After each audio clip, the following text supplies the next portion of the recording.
ৰাইজৰ টকাৰে বিলাসী জীৱন কটোৱা বিতৰ্কিত নৃত্যাংগনা সুমি বৰা আৰু সুমিৰ ফটোগ্ৰাফাৰ স্বামী তাৰ্কিক বৰা ক'ত হেৰাল প্ৰবঞ্চক বিশাল ফুকনৰ সহযোগী সুমি তাৰ্কিকক অসম আৰক্ষীয়ে বিচাৰি নোপোৱাৰ কাৰণ কি উত্তৰটো স্পষ্ট অসম আৰক্ষীৰ ঘৰ শত্ৰু বিভীষণৰ বাবেই এতিয়া মুকলি আকাশৰ তলত সুমি আৰু তাৰ্কিক মুখ্যমন্ত্ৰী হিমন্ত বিশ্ব শৰ্মাই ধাৰাবাহিকভাৱে কৈ আছে যে দোষীৰ বিৰুদ্ধে ব্যৱস্থা ল'বলৈ কোৱা হৈছে অসম আৰক্ষীক বহু লোকে মই দেখিছোঁ সামাজিক মাধ্যমত জাষ্টিফাই কৰে যে তেওঁলোকে ষ্টক এক্সচেঞ্জত টকা বিনিয়োগ কৰে নিজৰ টকা ষ্টক এক্সচেঞ্জত যিমান কৰে কৰি থাকক কিন্তু বেলেগৰ টকা আপুনি ষ্টক এক্সচেঞ্জত বিনিয়োগ কৰিব নোৱাৰে আৰু বেলেগৰ লগত এগ্ৰিমেণ্ট কৰিব নোৱাৰে যে আমি আপোনাক 30% 15% সুদ দিম গতিকে এই গোটেই ব্যৱসায়টোৱে সম্পূৰ্ণভাৱে অবৈধ অসম পুলিচক স্পষ্ট নিৰ্দেশ দিয়া হৈছে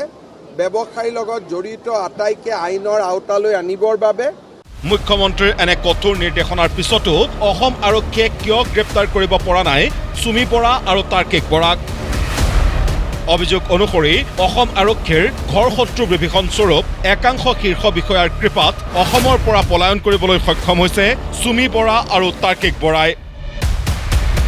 অসম আৰক্ষীৰ এই চক্ৰটোৰ পৰামৰ্শ মতেই সুমি বৰা আৰু তাৰ্কিক বৰাই মেঘালয়ত আত্মগোপন কৰা বুলি খবৰ পোৱা গৈছে 2 ছেপ্টেম্বৰত আৰক্ষীৰ এই চক্ৰটোৰ পৰামৰ্শ মতেই ঘৰৰ পৰা ওলাই গৈছিল সুমি আৰু তাৰ্কিক ঘৰৰ পৰা ওলাই জনপ্ৰিয় গায়ক দীক্ষুৰ ঘৰত আশ্ৰয় লৈছিল সুমি আৰু তাৰ্কিকে দীক্ষুৰ ঘৰৰ পৰাই সুমি তাৰ্কিকক মেঘালয়লৈ পলাই যোৱাৰ পৰামৰ্শ দিছিল অসম আৰক্ষীৰ এই চক্ৰটোৱে সুমি তাৰ্কিক গ্ৰেপ্তাৰ হলে বহুতৰে মুখা খোল খোৱাৰ সম্ভাৱনা আছে আৰু সেইবাবেই অগ্ৰিম জামিন নোপোৱালৈকে সুমি তাৰ্কিকক মেঘালয়ত আত্মগোপন কৰাৰ পৰামৰ্শ আগবঢ়াইছে অসম আৰক্ষীৰ এই চক্ৰটোৱে 2 ছেপ্টেম্বৰত ডিজিপিৰ কাৰ্যালয়ৰ পৰা সকলো প্ৰবঞ্চকক গ্ৰেপ্তাৰ কৰাৰ নিৰ্দেশনা জাৰি হোৱাৰ পিছতো অসম আৰক্ষীৰ প্ৰভাৱশালী চক্ৰটোৰ বাবেই সুমি তাৰ্কিকে অসম এৰি মেঘালয়লৈ পলায়ন কৰিবলৈ সক্ষম হৈছিল এই খবৰবোৰ ৰাজহুৱা হোৱাৰ পিছতেই এপিচিচিৰ সভাপতি ভূপেন বৰাৰ প্ৰতিক্ৰিয়া ভূপেন বৰাৰ মতে কেঁচু খান্দোতে সাপ ওলোৱাৰ ভয়ত কঁপিছে অসম আৰক্ষী মানে কেঁচু খান্দোতে সাপ ওলাব সুমি বৰা বিয়াৰ যিখন ফটো আহি আছে সংবাদ মাধ্যমত ক'লা চশমা পিন্ধি গোলাঘাটে পালো অচি এজন পিছফালে থিয় হৈ আছে এতিয়া আৰক্ষী সঞ্চালক প্ৰধানে সেই অচিজনক সুধিব নেকি যে তুমি এই স্কেমটোত জড়িত আছা নে নাই নুসুধে সুধিবলৈ গ'লে কেঁচু খান্দোতে সাপ ওলাব গতিকে কি হৈ আছে কেনেকৈ লুটপাট চলি আছে সুমি বৰা আৰু তাৰ্কিক বৰাৰ পলায়নৰ প্ৰসংগ টানি আনি ভূপেন বৰাৰ প্ৰশ্ন এপিএছচি কেলেংকাৰীৰ নায়ক ৰাকেশ পালৰ ভাতৃ ৰাজীৱ পাল ক'ত হেৰাল প্ৰবঞ্চনাৰ গোচৰত অভিযুক্ত বিজেপিৰ পালি নেতা মৃদুপৱন নেওগক কাহিলীপাৰাৰ বাসগৃহৰ পৰা আৰক্ষীৰ অভিযান চলি থকাৰ সময়ত পলায়নৰ সুযোগ দিছিল কোনে ৭,০০০ কোটি টকীয়া কেলেংকাৰীৰ নায়ক দীপাংকৰ বৰ্মনক ৰক্ষণাবেক্ষণ দিছে কোনে জল জীৱন মিছনৰ ঠিকাদাৰ তথা বিজেপি নেতা সুনীল গগৈ ক'ত হেৰাল ধিং ধৰ্ষণ কাণ্ডৰ আন 2 অভিযুক্তক কিয় বিচাৰি উলিয়াব পৰা নাই অসম আৰক্ষীয়ে চাইবাৰ ক্ৰাইমৰ মাষ্টাৰ মাইণ্ড তছদিকুৰ ৰহমান এতিয়া ক'ত মই অসমৰ মাননীয় আৰক্ষী সঞ্চালক প্ৰধান জিপি সিং ডাঙৰীয়াকো মনত পেলাই দিব বিচাৰিছোঁ যে আপুনি কাক কাক ধৰিব পৰা নাই ৰাজীৱ পল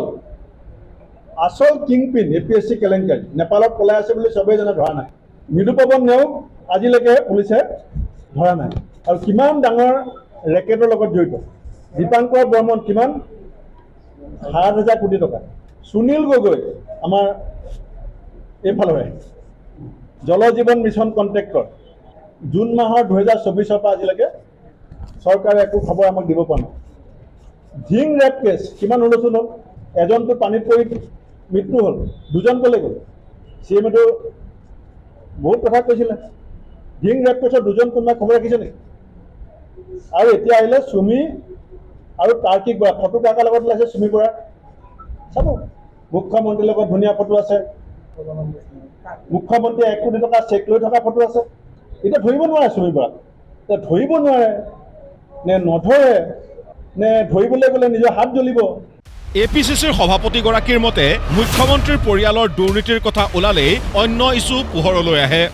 প্ৰথম কথা হৈছে যেতিয়া হিমন্ত বিশ্ব শৰ্মা পৰিয়ালৰ দুৰ্নীতিৰ বিষয় এটা ওলাই যায়, আপুনি মন কৰিব কিন্তু আৰম্ভণি যেতিয়া কাজিৰঙাৰ ৰিচৰ্টৰ কথাটো ওলায় তাৰ দুদিনৰ পাছত নতুন ৰিচৰ্ট এখন সন্মুখলৈ আহে আৰু সেইটো বহুত আগভাগ লয় মুখ্যমন্ত্ৰী। এতিয়া নতুনকৈ মাজুলী মাটিটোৰ কথা ওলাল 18 বিঘা, যেতিয়া এয়াৰপৰ্টৰ মাটিটোৰ কথা ওলাইছিলে মনত পেলাব। আপোনাক মই গোটেই কেলেণ্ডাৰখন দি দিম। যেতিয়া তেওঁৰ সম্পত্তি এটা আহৰণ কৰে তেতিয়া হঠাৎ হাতত পৰা নতুন ইছ্যু এটা তেওঁ আগুৱাই দিয়ে। এতিয়া মূল কথাটো হ'ল চুমি তাৰ্কিকক মেঘালয়লৈ পলাই যোৱাৰ পৰামৰ্শ আগবঢ়োৱা অসম আৰক্ষীৰ শীৰ্ষ চক্ৰটোৰ মুখা খোল খাব কেতিয়া? ৰাইজৰ টকাৰে বিলাসী জীৱন কটোৱা চুমি তাৰ্কিকক ৰক্ষণাবেক্ষণ দিয়া চক্ৰটোৰ বিৰুদ্ধে অসম আৰক্ষীৰ বৰমূৰীয়াসকলে তদন্তৰ ব্যৱস্থা কৰিব কেতিয়া? ব্যুৰ' ৰিপৰ্ট, প্ৰতিদিন টাইম।